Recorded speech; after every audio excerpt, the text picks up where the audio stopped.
What's up, guys? Daemonxel back again with another EVE Frontier video. We have the new patch notes for Cycle 2, which will be starting on the 20th, so next Wednesday, as well as all the stats about players and things like that from Cycle 1. So, let's talk about it.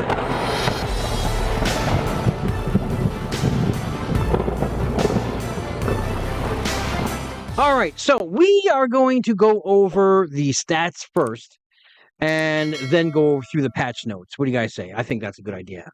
Before we get started, like always, if you guys aren't subbed to the channel already, it would help me out if you guys want to just go give a thumbs up, hit that subscribe button, or if you have not already become a founder or purchased your founder's copy of eFrontier, you can go ahead and use the link below in the description of the video.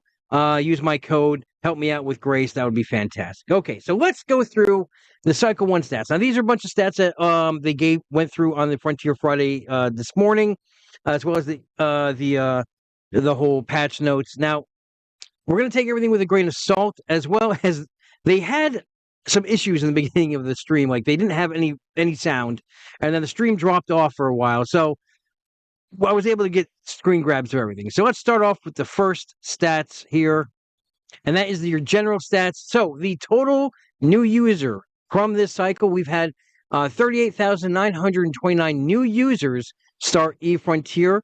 Total players killed by other players, 7,832. Total number of players killed by NPCs, those are the feral droids, 16,342. The total jumps made by all players throughout the entire universe is 775,044. And the total amount of self-destructing is 31,568. Yes, we all did a ton of that in the beginning of Cycle 1 because you would start off in areas of space that didn't have all the ores and everything else that you need to actually to progress forward. So you had no choice but to self-destruct. So let's go on with the next stats. Now, these are the top 10 assemblies that were built throughout the entire cycle. Obviously, the first one is going to be portable storage because everyone needs that. And that's 235,811. Portable refineries, 210,000. Portable printers, 87.6 thousand. The refuges, those mobile ones so you can build your ships or repair your ships, like that, 40,456. Now, they were very surprised by the amount of both the network node as well as the medium refineries, 18,235. And for the network node, which basically is, I guess, a midpoint of the game, right? If you've gotten to that point, congratulations, because out of all those players, what was it? Those new accounts, the 38,929 accounts, only 14,148 built up network nodes. Now, I know this was also a combination of people not being able to find Lagrange points that were not already taken. So, yeah, it's a combination. So they're working on all of this in the next upcoming cycle. So we won't have issues like we did at the beginning of the cycle where you couldn't find the ore. You couldn't do this or that. All those bugs are hopefully swept under the rug. We're starting clean with this new cycle with no old bugs, right? As you can see, the old ones, let's see here. Smart storage unit, small, 112,000, 10,000 printer smalls, 8,700 assemblers, and 7,100 small shipyards. All right, next we go into the total amount of crude that was collected. And yes, I know it is completely random because we do not have the scanning tools yet in the game, and I do not believe they're coming this cycle either to help you find these rifts to mine. So it is just, if you've seen it in your system before, or you just happen to come across one, it is luck-based at this point. But the top player who has collected the most amount of crude is Turvan with 28,203. So a big congrats out to Turvan. As you can see, the other top 10 here: Locale, Nexer, Noob, Jabating, Mad Monk, Rally One, not even going to attempt to pronounce, Alexi, and Shadow Wolf. Congratulations, guys. The next one is the top 10 carbonaceous ore mine. Now, they were astounded by Loppy with his, 12,484,624 total ore that was mined, right? As you can see, more than doubled the next person, which is ended with 5,134,625. Now, people may ask, hey, well, maybe he's a bot. Maybe he's doing it. I can tell you, I know Loppy and Reap, if you know the tribe that I'm in, has had a major push for a total amount of gates. Currently, I believe we are sitting, let me just double check this number here. Currently, Reapers has 103 gates laid down. Now, most of these were all done by Loppy. So he was like a bat out of hell, mining and laying gates and everything. So when they released the total stats of the player who dropped the most gates, you're going to see Loppy at the top of that as well. So just letting you guys know that he is a madman when it comes to this. All right, so you have Enid at 5 million, or sorry, 5.1 million. Viff Reverend, I know, I screwed that up. 4.9 million, base 32 at 4.4. Dismid with 4.3. Turvon, again on the list, 3.7 million. Flobnox with 3.5. Zamara with 3.3. Euphory with 3.1 million. And Bubba coming in last with 3.1. So congratulations to those top 10 of Or Mind. Next, we have the top 10 players killed by other players. Now, I don't know if this is... I just got to check something. Okay, so to clear this up, I reached out, and well, there was a discussion within Reap. And No Monk, as you can see on the list here, it shows now it says here, top 10 players killed by other players. 93, right? PvP kills. I think when in the stream, they were thinking that this is how many times he died by other players. What it should be is top 10, it's basically the top 10 PvP kills, right? Because let me just bring this up again here. He said, I didn't die but one time in PvP. It was total kills I got was 93. And this can be verified on the blockchain, guys. So how they presented it on the stream is not how it is. These are basically your top 10 killers on the server. So Nomoa got 93 kills. Unidentified Chairman got 86 kills by himself. Mucho got 83. Cormorant Fell got 80. Dutch got 69 kills. Social Assassin got 67 kills. The Cutest of Borg got 61. Awesome name. Hotshots got 60 kills. Aramus Zero got 54 kills. And Gambit got 53 kills. So now they didn't die 53, 54, but these are the amount of kills that they got. So I just want to stress that these are your top killers of the server of this cycle. So that being said, let's go to the next one. These are the top 10 players who were killed by NPCs. So now, again, we don't know if it could be swayed that way. Maybe they did die by PvP, or maybe this is how many of kills they got. I don't think it's how many kills they got, right? And the way I say that is because you have the Feral Culling quest, right? Which asks you to kill, let me just double check. Yeah, it wants you to kill 987 NPCs. Now, I know a lot of people who have gotten this, right? There's a few people who have gotten this. And the people who have gotten this got the 1,000 grace. But that would mean you'd be a hell of a lot higher on this, right? There'd be a bunch of people here over 900. So, yes, I believe this is people who did die to feral rats. So, I'm not going to pronounce a lot of these names. As you can see, I would, no.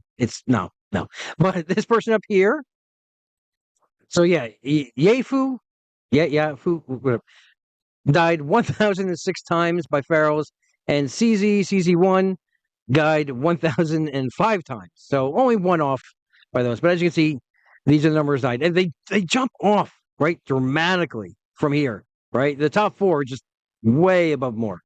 All right, so let's go to the next. Now, these are the top players who died the most, period, right? Period, died the most. As you see, CZ1, he died, I guess, the 1,005 times NPCs, and was killed by 2 other players. All the rest are pretty much the same as that previous list, except this one here, not going to pronounce, died one more time to a player. So, as you can see, there still is an issue in the game with PvP. There's so much expanse that players are not running into other players, hence not a lot of PvP. Now, this would be good news for some players who just want to avoid PvP altogether, but as you can see, we need to mix things up so we'll be able to find people and, have fun with guns. So let's go to the next one, which is the percentage of systems explored. It was more than the last cycle, right? However, we've only still explored only 11.6% of the total universe. There are systems that still have not been touched. No one has gone into them. So the total systems, total systems available is 24,502. And the amount of explored was 2,842. And that right there is the stats for your first cycle. Now, I know they didn't do anything with the Grace leaderboard. We're going to talk about Grace in a few minutes with the patch notes. So let me just bring those patch notes up. They did bring them up on, and I do have screen grabs from the stream this morning, but they also released them, and I'm just going to use that version to go over. Okay, guys, these are the patch notes going into Cycle 2. So these will kick in on the 20th when the server kicks back up, starting with the fresh swipe, right? The server's going to be wiped. You're starting over from scratch all over again. So, as you can see, a new cycle has begun titled Ash and Resolve. Remember, the first one was Promised Lands. So, we are now going into Ash and Resolve. So, first thing off is the small gate assembly has gone through a redesign in order to have a more cohesive sense of progression when it comes to gates. So yes, that means we are going to have small gates and we are going to have large gates. Now, we don't have the number light year wise of what the large gates are going to cover, but the small gates, as you can see here, will be up to 55 light years. So you can lay these small gates. And they also said that they will connect to other small gates owned by the same player. So you can lay one down. So you lay gate A down, right? And you connect to gate A. And as soon as you lay gate B down, it will automatically connect to your other gate that is within range. So you won't have to program it. It'll automatically connect specifically to that. Your gate B will connect to your gate A. And also, the small gates will only be able to connect to other small gates. You will not be able to connect a small gate to a large gate. That is a no-no. So it's small gate to small gate. And again, they're bidirectional. It also says, it is now possible to build Primal Tribe totems for riders that have purchased the relevant Primal Tribe pack. Totems are available under the miscellaneous section of the build mode. Now, if you don't know what I'm talking about, we talked about it in another video. I'll bring it up real quick. Now, as you can see here, these are the packs here. They're under their account page. When you go to explore other packs, right? If you're a founder, you'll see this. Each of these costs $100, right? $99.99 USD. Don't know what it is in other currencies. This is what it is in USD. They got 3D packs to choose from. You got Seers, you got Rainmakers, and you got Harbingers, right? Now, each of these, as you can see, will have a unique portrait. So a skin for your rider, as well as the totems. Now, each one has separate totems. This one's got like daggers, like teeth. This one's got like a big geomass thing.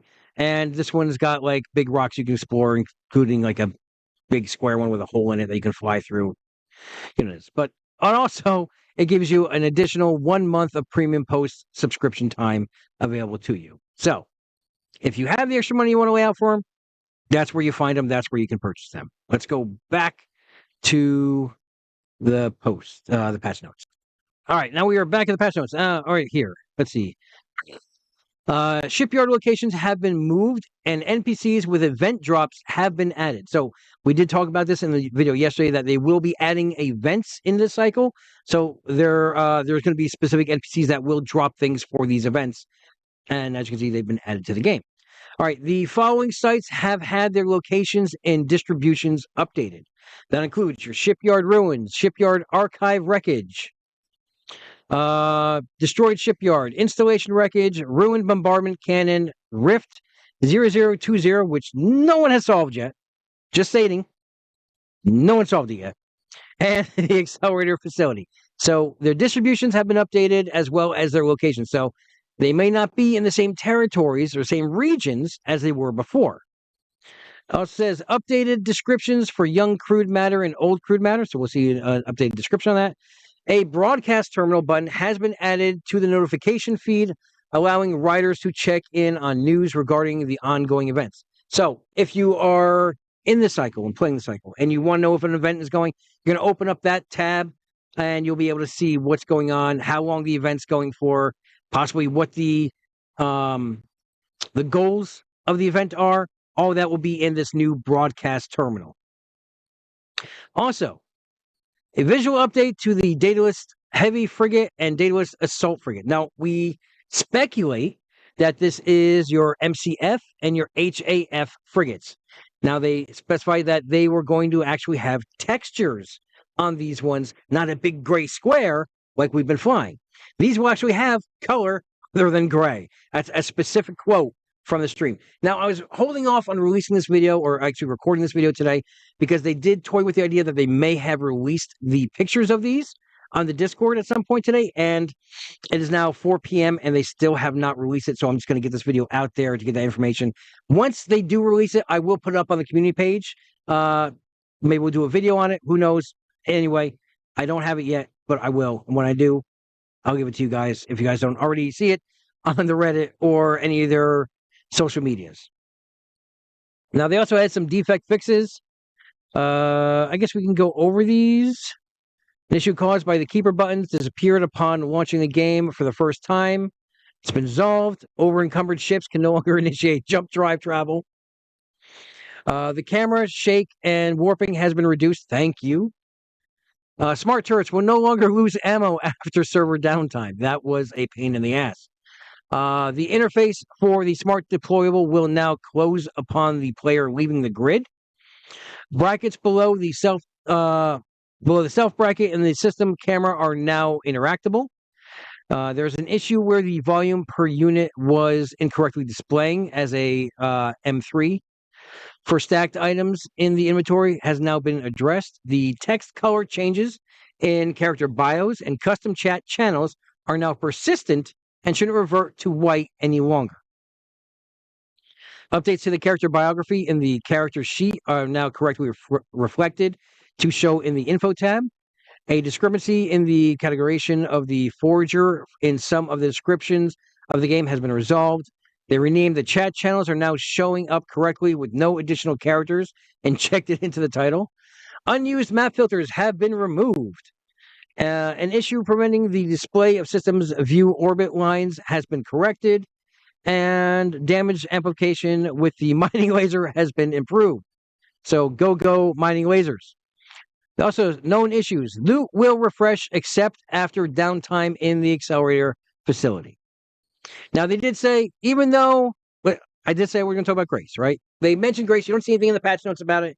You didn't see anything about the stats, but they say, don't worry, anything that is not, if you see it on the mission page, right? Here, let me go to the mission page. Let's go to the mission page. All right. See these quests here, right? These quests, yeah, well, I got a bunch of them already. All right, still in the stirs. These are the accelerators, but like, mined an asteroid, killed an NPC. If you did that and you're still seeing them in the hub, don't worry. The information is recorded on the back end. What they said was they can't adjust it while we're still all playing, right? It's a live service game, so they can't do that. It would screw up people who are still doing that quest or adding or trying to fulfill other quests. So they have to wait till the cycle ends. They're going to calculate everything together. You'll see a big change on the leaderboard, and then they're going to distribute those EVE points in September. Now, that also means by them doing this, that they know what the problem is. That means when we go into cycle 2, that the Grace will actually work as intended when that cycle launches. So expect to see a big shakeup here. Expect the stuff to actually be working in cycle 2. And that's all the information. When I get the image of the ships, I will put it out there for you guys. But until then, until I talk to you guys again, have a great week. Have a great weekend. Fly safe. And remember, here on this channel, we're always one vision, one purpose, one front. I'll see you guys in the next video.